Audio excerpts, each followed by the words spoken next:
Hello दोस्तों, नमस्कार। आप सभी का हमारे YouTube चैनल स्टडी अंकुश में स्वागत है। दोस्तों बने रहिए हमारे वीडियो में, एंड तक देखिएगा और बहुत ही मज़ा आने वाला है, क्योंकि इस समय हमारे चैनल पर चल रहे हैं प्रत्येक वीडियो में प्रीवियस ईयर के क्वेश्चन चलते हैं और बहुत ही इंटरेस्टिंग। वीडियो एंड तक बस बने रहिए, ठीक है। हाँ देखो, जितने भी क्वेश्चन है मैंने आपको कल भी बताया था, बस एंड तक बने रहिए। क्वेश्चन लगवाता हूँ, ज़्यादा देर नहीं करता हूँ, ठीक है। हाँ, और एक क्वेश्चन आपको दिमाग में घुस जाएगा, बिल्कुल अंदर तक चला जाएगा, बिल्कुल टेंशन मत लेना, देखना आप, ठीक है। सबसे पहला प्रश्न मैंने आपके स्क्रीन पर लगवाया है, देखो क्या है। पहला प्रश्न दिया हुआ है 75:x, 75:x समानुपात 15:y, 15:y। तो इसमें x/y पूछा है, x/y का मान पूछा है। क्वेश्चन समझिएगा, इस तरह का क्वेश्चन मैंने जितने भी प्रैक्टिस सेट उठाए, एक पेपर रेशियो प्रोपोर्शनल से आता है, रेशियो प्रोपोर्शनल से, ठीक है। हाँ, अनुपात समानुपात से एक प्रश्न आता है। अब इस तरह का आता है अक्सर। अब देखो, इस तरह के प्रश्न को करने का तरीका मैं सबसे अच्छा बताता हूँ। देखो 75 लिखे हुए हैं और ये अब जो अनुपात वाले उसे यहाँ x लिख दो, इक्वल टू का निशान लगा के इसे लिख दो 15/y। कोई दिक्कत है? कोई दिक्कत नहीं है। अब हमें इसका जब रेशियो पूछा तो देखो, इसे तो भेज दो इधर, इसे ले आओ इधर, 75/15 बराबर x/y लिख सकते हैं, कोई दिक्कत नहीं है।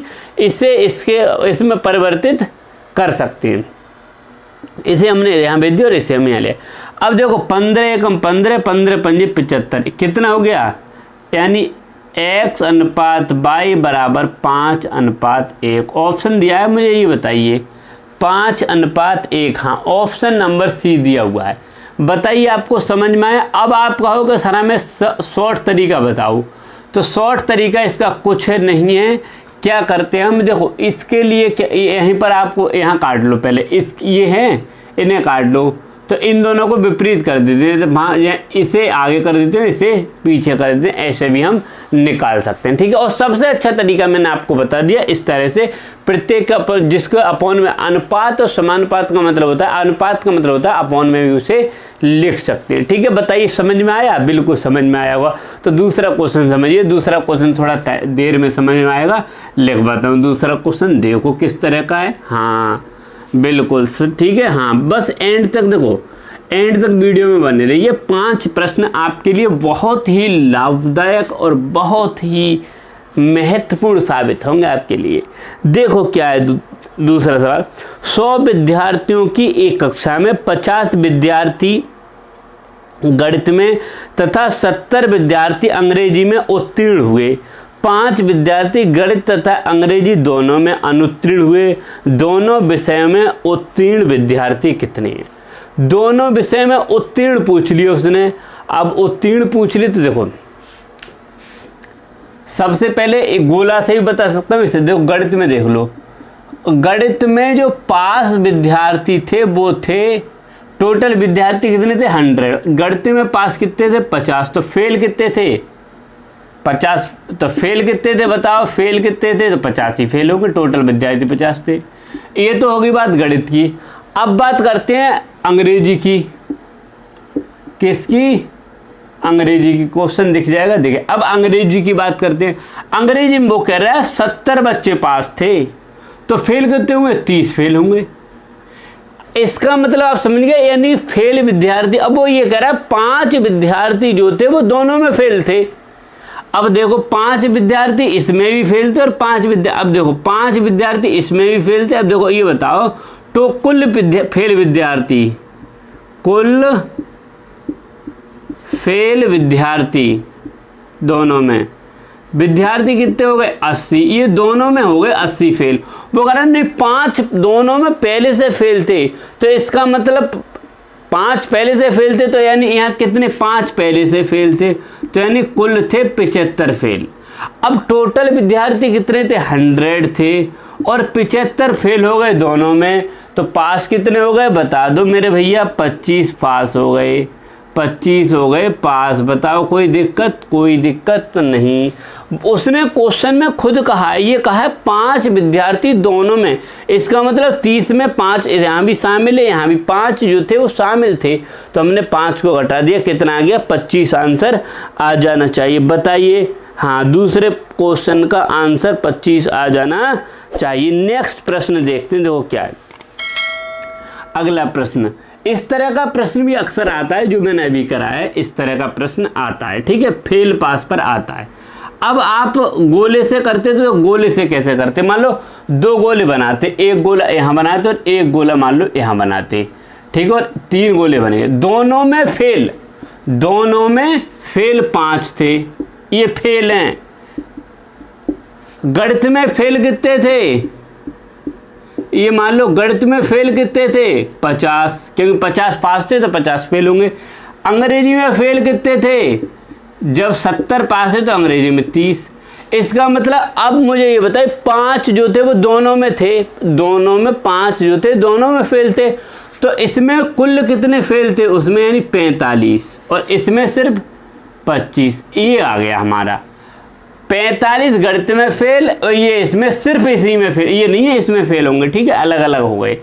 अब वो ये कह रहा है इसके और इसको देखो, ये अब हमारे हो गए 25 स्टूडेंट ऐसे हैं जो सिर्फ और सिर्फ अंग्रेजी में फेल हैं और 45 स्टूडेंट ऐसे हैं जो सिर्फ और सिर्फ इसमें फेल हैं।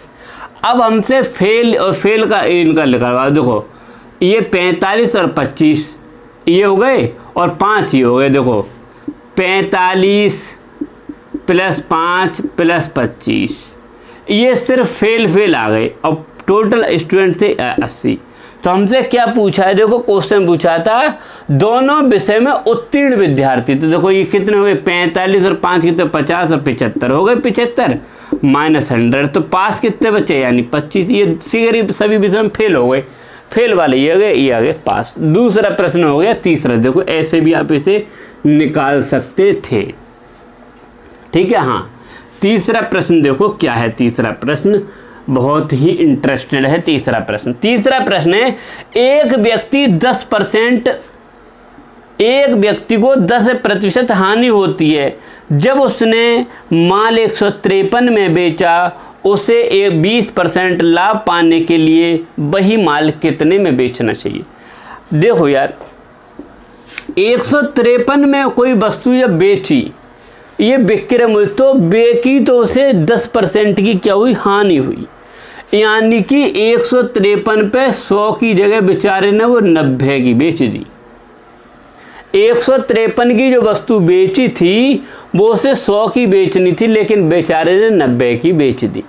वो कह रहा है नहीं भैया मुझे तो 120 यानी 20% लाभ पर बेचनी है, यानी ये 120 100 की वस्तु 120 में बेचनी थी। इस तरह आप इसे फॉर्म में लिख लो, आंसर आ जाएगा।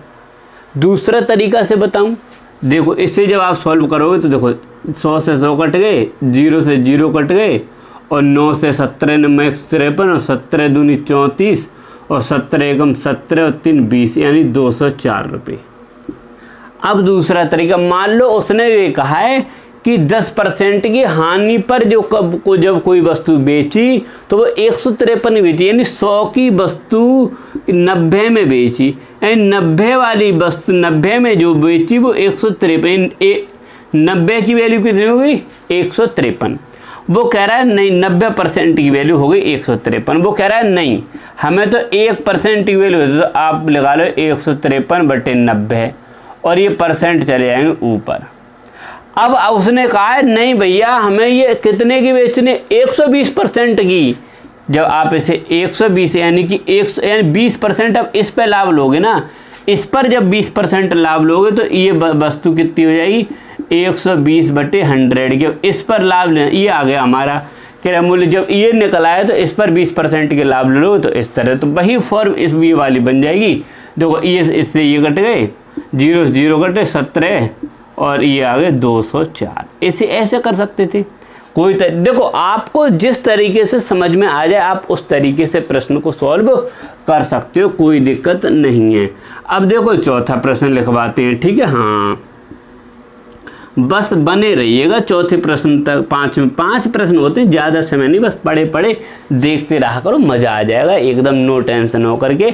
जब तक यानी कि कुछ नहीं कर रहे तब तक पढ़े पढ़े बस देखते रहेगा। देखो क्या है, एक व्यक्ति 600 मीटर लंबी सड़क 5 मिनट में पार कर जाता है, उसकी गति किलोमीटर प्रति घंटे में बताइए। देखो 5 यानी कि 600 मीटर की जो दूरी थी, वो जो दूरी थी उसे वो तय करता था 5 मिनट में,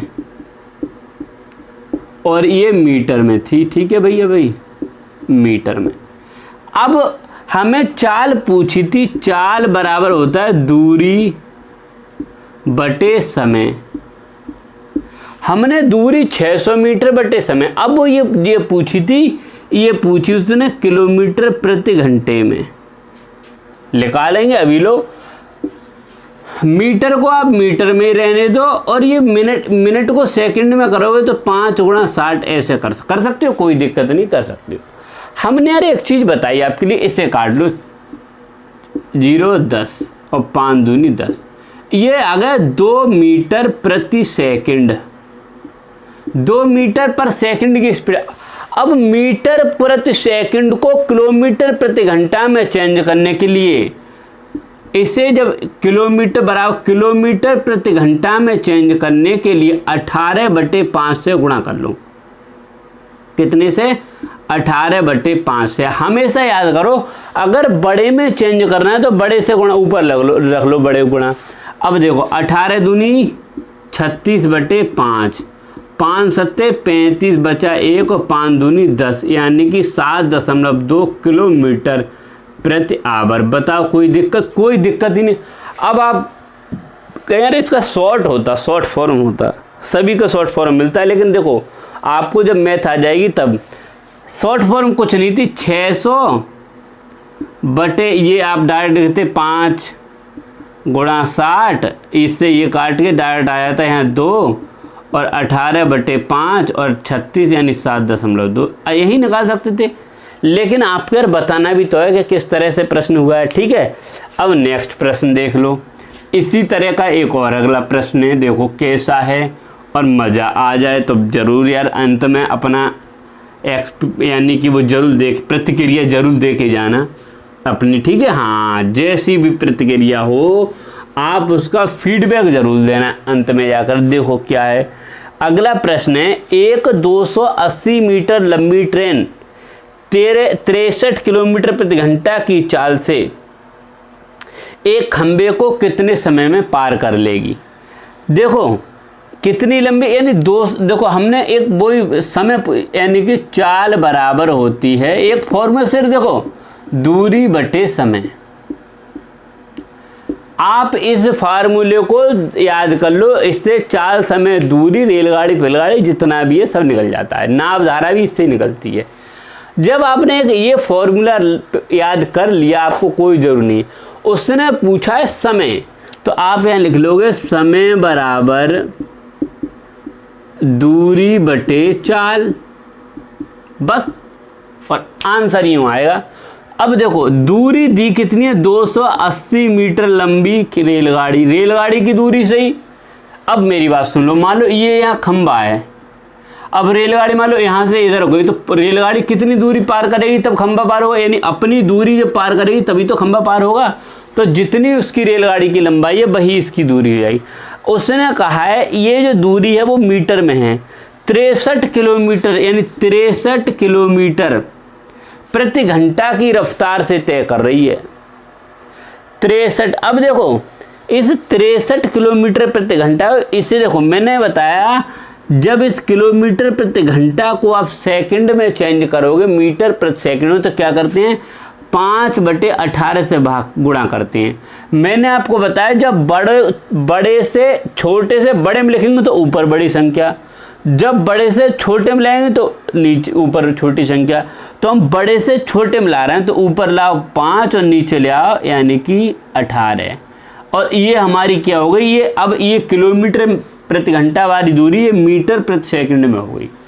अब इसे सॉल्व कर लो, 280 ऊपर आ गए और ये 18 भी ऊपर चले जाएंगे और यहाँ 63 बचेंगे और 5।